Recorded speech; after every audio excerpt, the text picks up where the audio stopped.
Le pion en métal. Vincent Dutray, je crois que Dutray pas tombé. D'accord.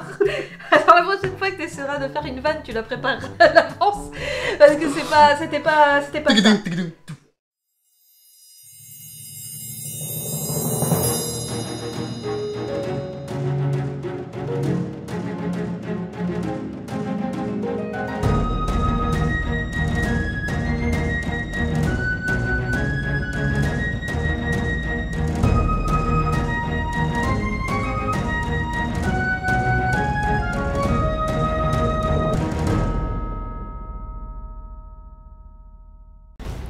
Jekyll vs Hyde est un jeu de Juan Hille, illustré par Vincent Dutray et édité par Mandu Games. Il s'agit d'un jeu de pli pour 2 joueurs de 10 ans et plus pour des parties d'environ 20 minutes. Incarnez Dr Jekyll ou son alter ego Mr Hyde. Tentez de garder l'équilibre en gagnant autant de plis que votre adversaire ou au contraire essayez de faire sombrer Jekyll dans la folie en creusant cet écart. Une partie de Jekyll vs Hyde se joue en 3 manches. Chaque joueur reçoit 10 cartes. Lors de la première manche, chacun va s'échanger une carte, 2 cartes lors de la deuxième manche et 3 lors de la troisième. En fonction de la position du marqueur sur la piste, Jekyll ou Hyde commence la manche. Le premier joueur joue n'importe quelle carte de sa main. Son adversaire doit jouer une carte de la même couleur s'il en a une ou une carte potion. Dans ce cas-là, la plus grande valeur l'emporte.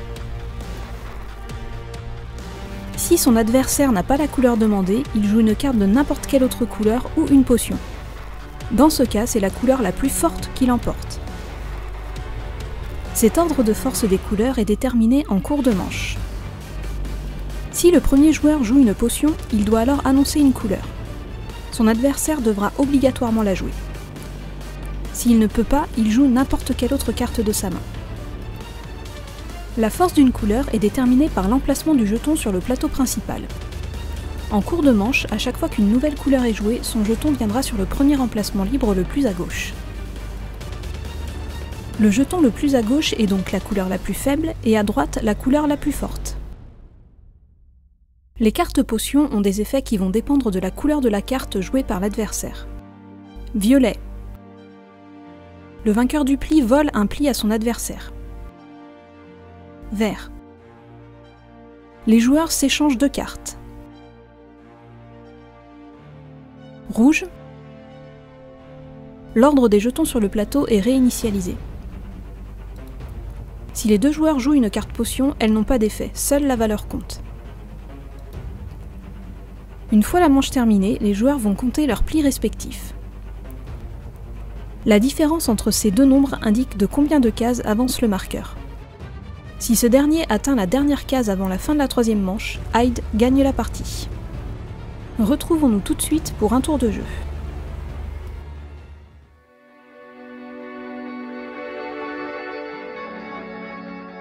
Salut à tous! Et salut et bienvenue dans ce tour de jeu de Jekyll vs Hyde, donc un complément des règles que vous venez de regarder. Voilà!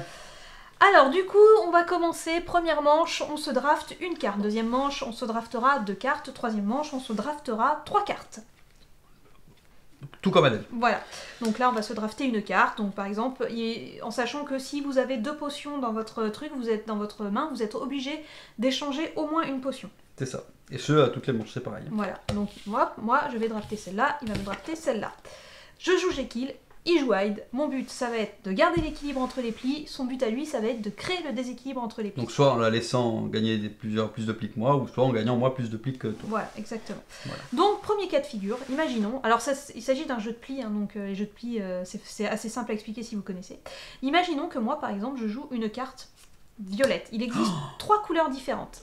Donc, j'ai joué une carte violette, donc le jeton violet va venir en premier. Donc lui, s'il a une carte violette dans la main, comme tout bon jeu de pli, il va être obligé de jouer une carte violette. Et ça tombe bien, j'ai eu justement de cartes violettes dans les mains. Voilà. Du coup, je vais jouer celle-ci. Premier cas de figure, il joue un 7, j'ai joué un 7, il a joué un 2, de la même couleur. C'est moi qui remporte le pli puisque j'ai la valeur la plus élevée.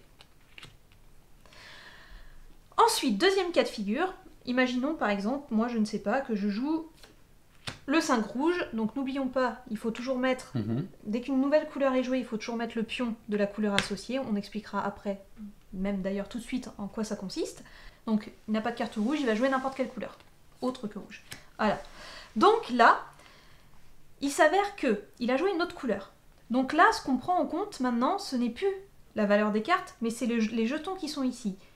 Le jeton qui se situe le plus à gauche est le jeton et la couleur qui a la plus faible valeur. Celui se situant le plus à droite est la couleur qui a la plus haute valeur. Là, il a joué un violet. Le violet étant plus faible que le rouge, c'est quand même moi qui remporte le pli, même si j'ai la valeur la plus faible des deux. Voilà. Autre cas de figure. Imaginons, comme tout bon jeu de pli, encore une fois, il existe des atouts qui ici s'appellent des cartes potions. Je joue une carte potion et j'annonce à voix haute la couleur que je voudrais qu'il joue. Donc par exemple, le violet. Moi, Et là, il est obligé de jouer du violet. de jouer du violet. Enfin, si j'en ai. S'il en a pas, Mais je n'en ai pas. il peut jouer n'importe quelle autre couleur Voilà. ou une autre carte potion. Je vais jouer par exemple une carte couleur rouge. Voilà, Oui. j'ai dit violet, il en a pas, donc il joue rouge à la Comme place. ça, on peut faire le... Donc, en gros, là, les cartes potions ont la particularité qu'elles remportent les égalités. D'où le petit plus à côté. Donc là, c'est moi qui remporte le pli. Parce que, ben voilà, j'ai 4 plus et lui, il a 4. Mais, dans ce cas-là, on fait le pouvoir du rouge, du jeton rouge. Puisque les cartes potions sont des atouts et servent à faire les pouvoirs des jetons. Donc là, par exemple, il aurait joué une carte violette, on aurait fait le pouvoir violet. Il a joué une carte rouge, on fait le pouvoir rouge. Il aurait joué une carte verte, on aurait fait le pouvoir du jeton vert. Là, le pouvoir du jeton rouge, c'est de remettre tous ces petits jetons à zéro. Et voilà, on arrive donc à la fin de la première manche. Donc comme vous pouvez le voir, on a plusieurs plis de différence. Donc en tant que Hyde, tu as gagné 4 plis. Oui. En tant que Jekyll, j'ai gagné 6 plis. Donc on va faire la différence entre les plis. 6 moins 4, 2. Donc on avance le petit pion de 2. Les conditions de fin de partie sont celles-ci. Le jeu se joue en 3 manches. Si avant la fin de la 3e manche, le pion est arrivé au bout de la piste, c'est Hyde qui gagne.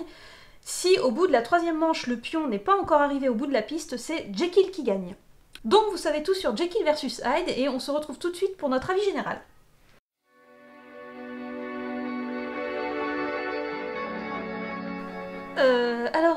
Qu'as-tu pensé de Jekyll versus Hyde? Eh ben, contre toute attente, bon, à chaque fois je fais le même suspense, hein. J'étais pas hyper emballé, enfin, en fait je suis pas hyper emballé par les jeux de pli à la base, c'est pas quelque chose qui m'attire particulièrement, je suis pas hyper fan des jeux de pli. Tu m'as parlé de Jekyll versus Hyde, c'était plutôt, ça avait l'air plutôt marrant. On avait testé sur BGA, je crois, on avait joué sur BGA. C'était fun et c'est vrai que j'avoue, je me surprends à ce qu'on y joue quand même assez régulièrement, pour ainsi dire presque tous les soirs on fait une petite partie, enfin c'est à peu près ça. Voilà, on n'est pas hyper bon en jeu de pli, Oui. mais nous on s'amuse en jouant à ça. Oui, voilà. Et c'est rapide, je saurais pas dire si ça réinvente l'art ou pas, je sais pas, j'ai pas assez d'expérience dans les jeux de pli, j'imagine que c'est comme tous les jeux de pli. Après j'aime bien cette petite dimension supplémentaire avec l'ordre des jetons qui peut carrément changer l'ordre des jetons et le pouvoir des jetons qui peut vraiment renverser une partie, quoi. Je pense notamment au jeton violet qui permet de voler un pli et des fois ça change complètement tout, quoi. C'est un petit jeu qui se joue vite, voilà, vous savez que moi j'aime bien les jeux qui sont pas trop compliqués à mettre en place et trop longs d'accès quand on a envie de jouer. Donc moi celui-là, parfait, j'allais dire il rentre dans ma ludothèque, enfin, bon il est déjà, mais... Voilà. Dédicace à un monde de jeu. Voilà. Dédicace à un monde de jeu. Et toi Alexandra, qu'as-tu pensé de ce jeu? Alors moi du coup c'est pareil comme toi, nous toi et moi on est pareil, on n'aime pas trop on n'est pas trop fan des jeux de pli, enfin moi personnellement même dans ma jeunesse des jeux de pli, tu sais belote tout ça, moi je sais même pas si c'est des jeux de pli, enfin peu importe, en tout cas c'est des jeux... ce genre de choses là. Ouais, c'est des jeux auxquels j'ai pas vraiment joué quand j'étais petite. Et du coup c'est vrai que les jeux de pli du coup on avait mis ça de côté. Et c'est vrai que j'ai vu passer plusieurs fois Jekyll versus Hyde. Déjà ce qui m'a hypé c'est déjà l'univers, les cartes, les illustrations de Vincent Dutray si je ne me trompe pas. Mais c'est juste, moi j'adore de toute façon tout ce qu'il fait parce que c'est fin, c'est super beau, enfin les illustrations sont magnifiques. Le jeu en lui-même est beau. Le pion est vraiment super beau. Oui. Le matériel est joli, et tout, le matériel est joli, et il n'y a pas beaucoup de choses mais tout est beau. Et effectivement, ce qui nous m'a attiré, donc à part Jekyll versus Hyde, c'est pas forcément un univers que je connais non plus. Enfin bon, tout le monde connaît. C'est connu, voilà, culturellement. C'est connu, c'est voilà. Mais moi, ce qui m'a attiré, c'est le fait que ce soit un jeu de pli compétitif déjà, mais à 2 joueurs uniquement. Ouais. Donc c'est pensé pour 2 joueurs, donc il n'est pas censé y avoir la déception d'un The Crew dedans. À 2 joueurs, c'est censé fonctionner. J'ai vu des parties et effectivement, ça avait l'air bien. Et en vrai, c'est bien. Voilà. Ouais, c'est super bien. Même si vous n'êtes pas fan des jeux de pli, franchement, ça vaut le coup parce que... et si vous êtes surtout 2 joueurs comme nous, foncez parce que honnêtement... Il y a tout pour plaire, et effectivement comme tu disais, c'est la particularité des jetons comme ça là qui change un petit peu la donne au niveau des cartes, où quand on joue pas la carte de la même couleur, c'est de la même couleur, c'est en fonction de ces jetons qu'on remporte les plis et tout, enfin ça donne une autre dimension, et en plus grâce aux cartes potions on peut faire les pouvoirs des jetons, enfin honnêtement il fallait pas plus, c'est juste exactement ce qu'il fallait. Il y a pas trop de règles, il y en a pas, enfin c'est pas compliqué pour rien, c'est simple, ça se joue vite, et il y a cette petite particularité qui rajoute un petit aspect en plus au jeu, un petit peu plus expert encore à la limite, voilà, des jeux de pli de base, mais qui est quand même tout à fait abordable. Enfin voilà, moi franchement pour moi c'est du tout bon, il n'y a rien à redire sur ce jeu. C'est un jeu qui en plus il est pas cher, faut quand même le dire. Oui, aussi. En plus il est vraiment pas cher. Ouais. Ça se joue super bien à 2, donc du coup c'est parfait pour 2, j'ai envie de dire, voilà.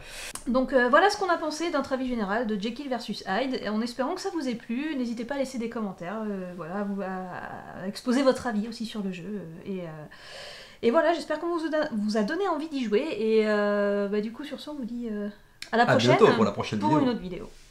Salut. Salut.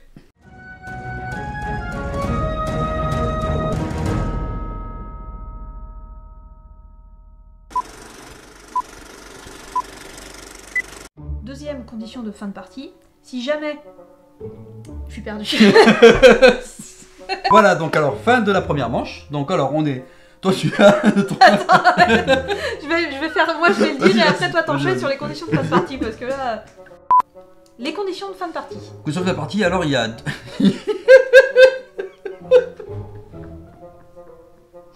C'est pas possible. Alors... Non mais rigole pas. Alors, conditions de fin de partie. 2 possibilités.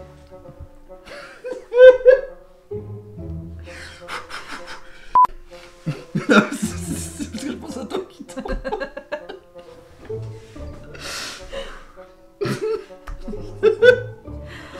Alors, allez, c'est la bonne. Prêt? Faut filmer là, tout le monde filme. Hein. Okay. Alors, du coup, conditions de fin de partie. Donc, soit à la fin de la 3... Bon, je vais le faire avec moi.